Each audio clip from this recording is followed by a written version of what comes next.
Hello, good evening, it's Taki. This video will help you fully understand what rare earths are. Recently, China has threatened to restrict the export of rare earths to Japan, and there have even been incidents where rare earths were pulled up from 5,500 meters below the seabed of Minamite, Hiroshima, Japan. These incidents have been widely reported in the media, so I'm sure you've all heard of the term rare earths. But what exactly are rare earths? Why can't cutting-edge equipment be made without them?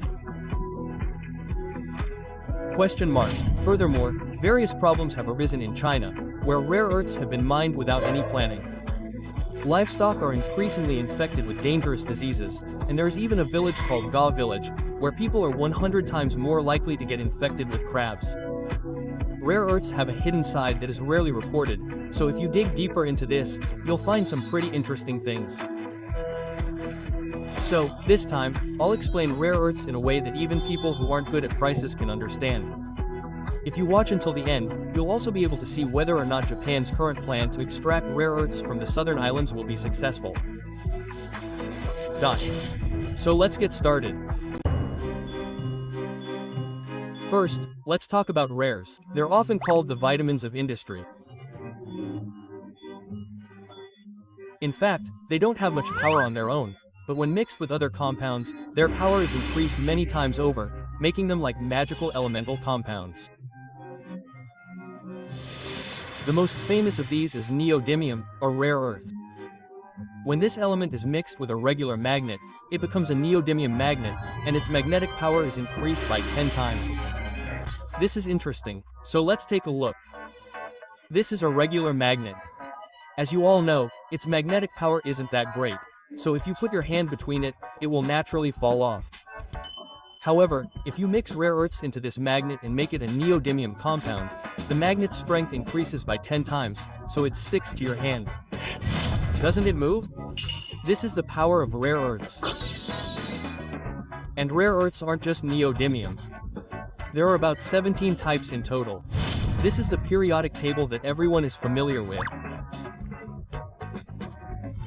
And then there's a row below that says lanthanoids, and all of these, plus scandium and yttrium, make a total of 17. These are called rare earths. And each of these has its own characteristics. For example, the screens of your smartphones, TVs, and computer monitors that you're looking at right now, they display incredibly beautiful images, but in fact, these beautiful colors can only be produced by mixing rare earths such as europium, terbium, and cerium into the fermentation. And then there are the reaction elements.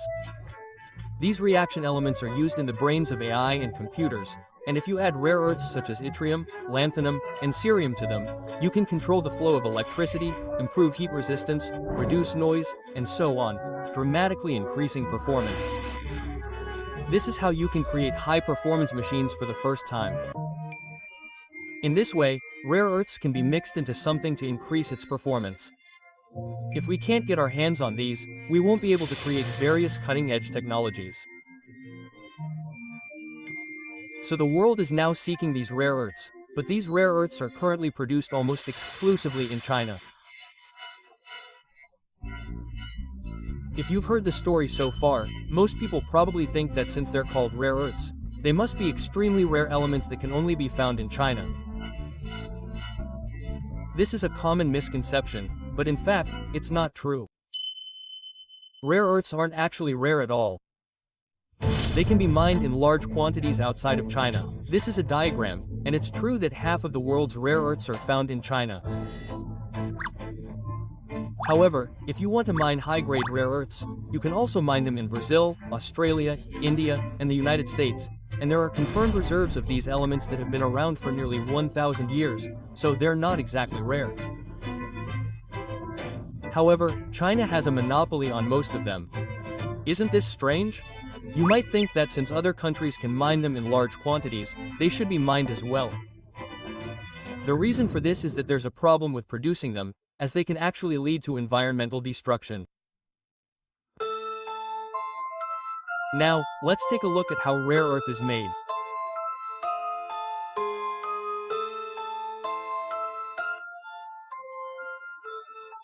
Rare earth is generally made by digging up mountains and extracting rare earth ore. But when it is dug up, the concentration is very low, and only about 1% of it contains usable components, so in order to make it into a highly concentrated rare earth, it needs to be refined.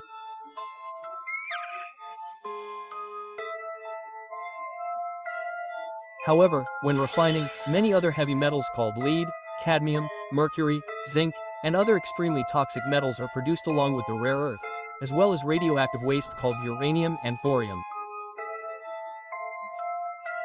This is the problem. These heavy metals in particular are extremely toxic, and uranium and thorium naturally emit radiation, so even if you want to dispose of them, you can't just throw them away because you don't need them. If you throw them away, the land will become contaminated and no one will be able to live there, so it would cost a lot of money to dispose of them.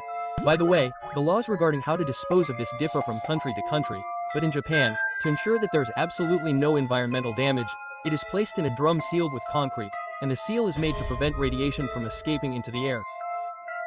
It is then buried underground and managed for hundreds of years.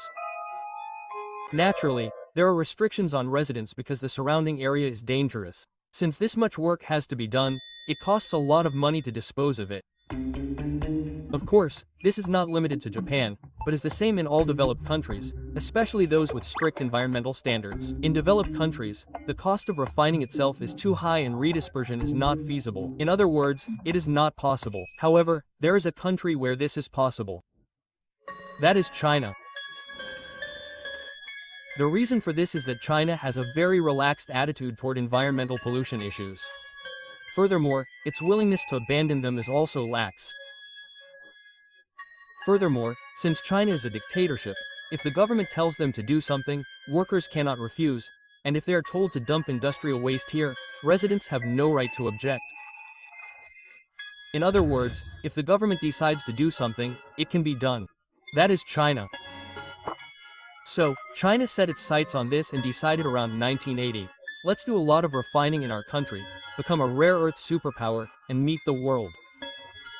Incidentally, before China started refining, the United States controlled the supply of rare earths. The United States was producing most of the world's rare earths, but from now on, if China could produce them in large quantities with cheap labor, it would be cheaper to buy them. With this in mind, the United States closed its mining factories and chose to import them from China. Given this background, rare earths themselves can be mined all over the world, but China is the only country that can produce them.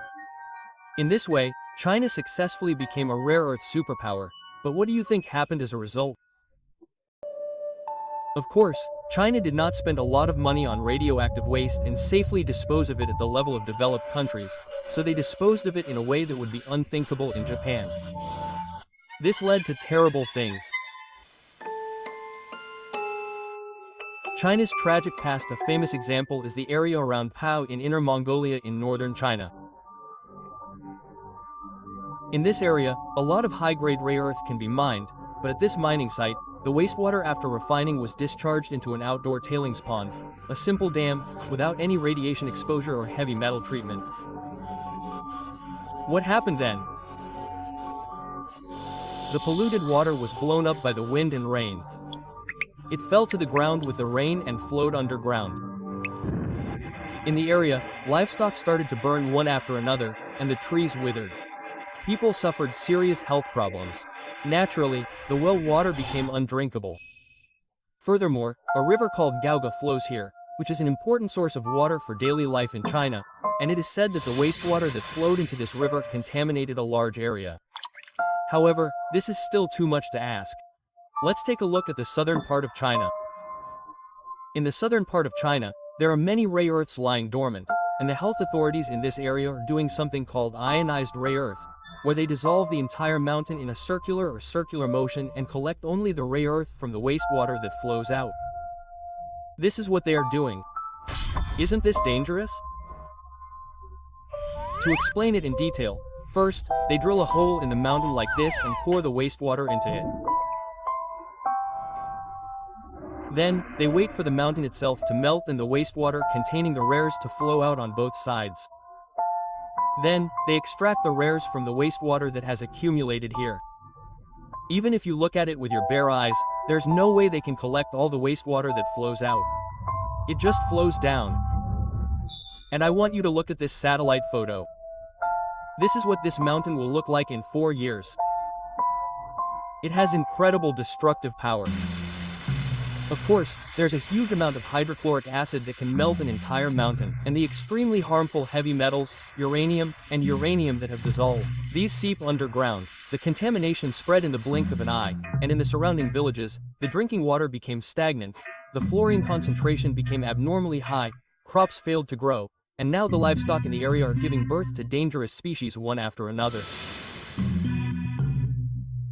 Also, there are huge rivers flowing nearby, such as the Changhou and the Guangxi, and the contamination spreads along these rivers to the Chinese mainland.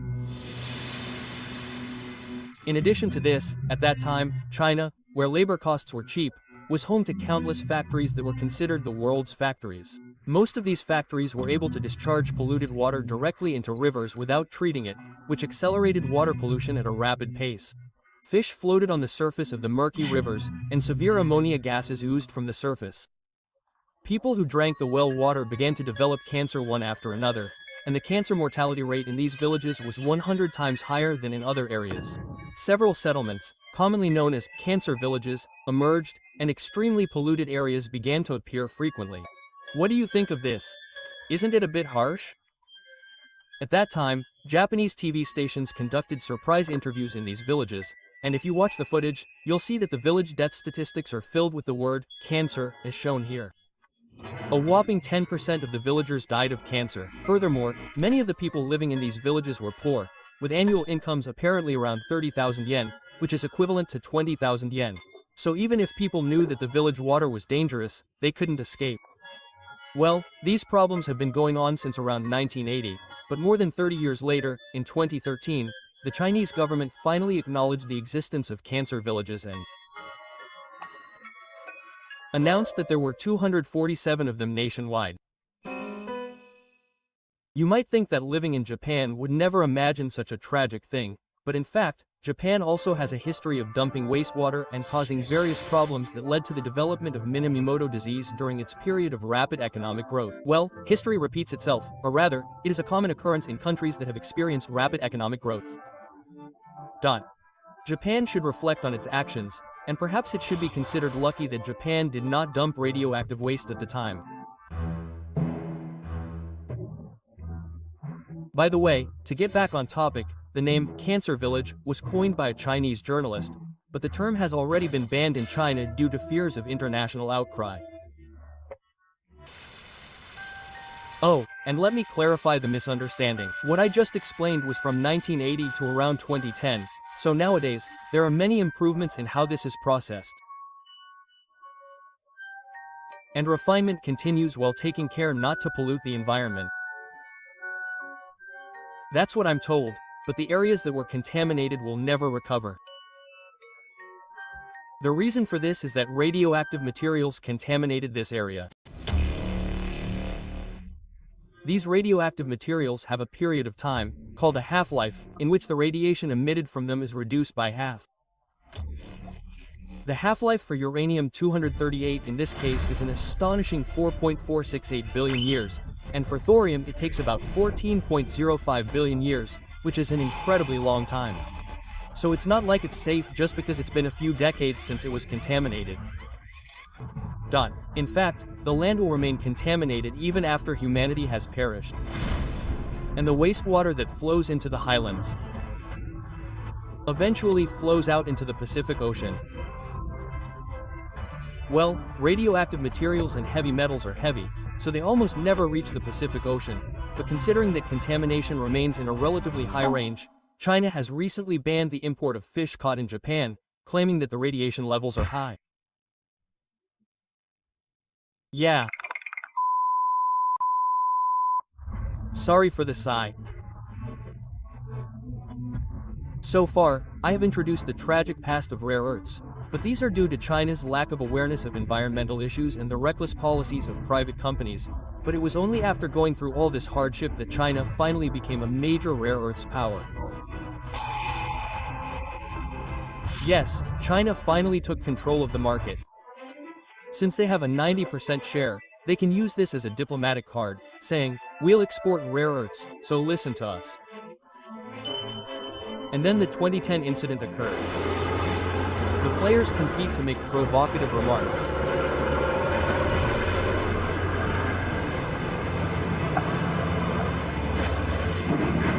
They made it to the main event. Yes, current station confirmation. An incident occurred near the Senkaku Islands in Okinawa Prefecture, where a Chinese fishing boat collided with a security guard. Japan banned the export of rare earths to Japan as a countermeasure against the arrest of the captain of this Chinese fishing vessel. This is the card they played. This caused a huge panic in the Japanese economy. When it comes to automobile manufacturing, Japan is known for producing and exporting a large number of hybrid cars, but these engines cannot be made without rare earths. Not only that, but various high-performance devices such as smartphones and MiSTer devices could no longer be manufactured, causing serious problems for Japan's supply chain. This is where Japan learned a lesson. It is scary to rely solely on China due to this incident. Therefore, we will reduce our dependence on China in 3 phases, over the medium to long term. This is the plan that was created. First, in the short term, we will ask Australia to mine the abundant rare earths ore in Australia and transport it to Malaysia. Malaysia originally had a thriving tin industry, and when the rare earths are refined, uranium and thorium are also produced. Therefore, we will ask Malaysia, which is accustomed to handling them, to refine the rare earths and import them from Malaysia. By creating this alternative route, we have succeeded in reducing our dependence on China from 90% to 63%. As a medium-term measure, we will reuse rare earths. Since many products in the world already contain rare earths, we have begun research into whether we can extract rare earths from discarded parts, which we call urban mines. And now, Shin-Etsu Kakaku Kogyo has succeeded in extracting rare earths from neodymium magnets. It has already been successfully commercialized. And now for our final long-term goal. This is the southern island far from Japan that is currently in the news. It is located 5,500 meters below the seabed. Rare earths will be extracted from here. Although this is quite far from Japan, it is a major economic area for Japan, and it has long been known that a huge amount of rare earths lie dormant on the seabed. However, since it is 5,500 meters below the seabed, there is no precedent for extracting them from here, even on a global scale. It is that difficult. However, tests to extract them have finally begun. Now, some of you may be wondering, what are we going to do with all this rare earths if we extract them from the seabed? Well, as I explained earlier, no matter how much of the rare earths we extract, radioactive waste is produced when we refine them, so they cannot be refined in theory. I think you thought so, but I was surprised. In fact, the rare earths that lie dormant on the seabed of this southern island contain almost no radioactive waste. In that sense, they are miraculously safe rare earths. There are very few rare earths like this found anywhere in the world, so it is truly amazing. According to this paper, the amount of rare earths buried here is said to be up to 730 years worth of rare earths. So if we can actually extract and refine this, not only will Japan not have any shortage of rare earths, but it could actually become a major rare earth exporter. I really hope this will be a success. However, it is said that there are 3 hurdles to overcome in order to make this a success, and after doing some research, I believe that the difficulty is incredibly high, but the probability of success is quite high. First, the extraction itself is a difficult problem. The method we will use this time is to connect about 230 meters pipes from the ship, lower them to the seabed, drill there, and use water pressure to pull the mud up to the ship at the surface.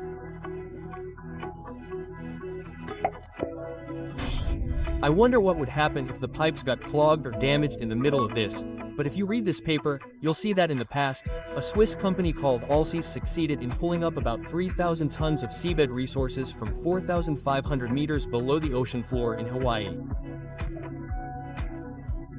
In other words, since they have a track record of reaching depths of up to 4,500 meters, I expect that with Japanese technology, they could reach 5,500 meters as well.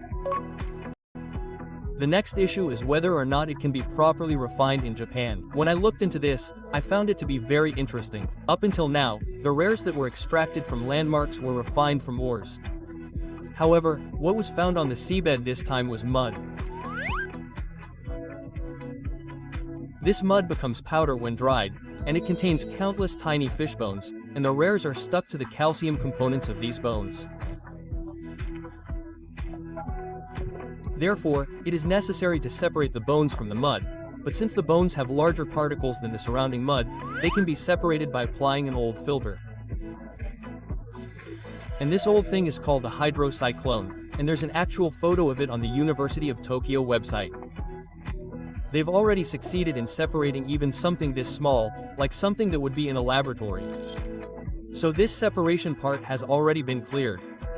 And since what can be extracted is fish bones, there's no need for the kind of chemicals that China uses to dissolve ores. Environmentally friendly, dilute acid is enough. In experiments, it seems that rare earths could be extracted in just 5 minutes. Furthermore, by using cyclohexane or carbon dioxide, it's possible to refine it more cheaply and safely, so there are no problems with the foreign exchange issues that China has, and the refinement problem has been almost solved. The next issue is the redispersion performance. This is said to be the most difficult part, but after all, rare earths from China are extremely cheap. I mentioned earlier that they've created separate pipelines in Australia and Malaysia to reduce their dependence on China, but the rare earths imported from there are 6 to 10 times more expensive than those from China. In other words, that's how cheap Chinese products are, and the cost of pulling them up from the seabed this time is said to be several tens of millions of yen per day, so no matter how hard they try, it's said that they can't beat China on price. As a countermeasure against this, there is actually a Menken nodule buried on the seabed of Minami Torishima along with the rarest ones, and this is filled with a lot of metals that are traded at very high prices, such as cobalt, nickel, and copper Menken. It seems that discussions are underway about whether it would be possible to somehow pay for the redistribution by pulling this up together and creating a Menken nodule. So, for these reasons, I think that Japan's challenge this time is worthy of praise, but what do you think? If you like it, please let me know in the comments. So, this time, I've made a video that not only covers the currently popular rarest, but also talks about China's tragic past and international situation that it has brought about, as well as the future, all in one easy-to-understand video. What did you think? If you found this video easy to understand, please support it by clicking the like button. So, thank you very much for watching until the end this week. See you in the next video. Bye bye.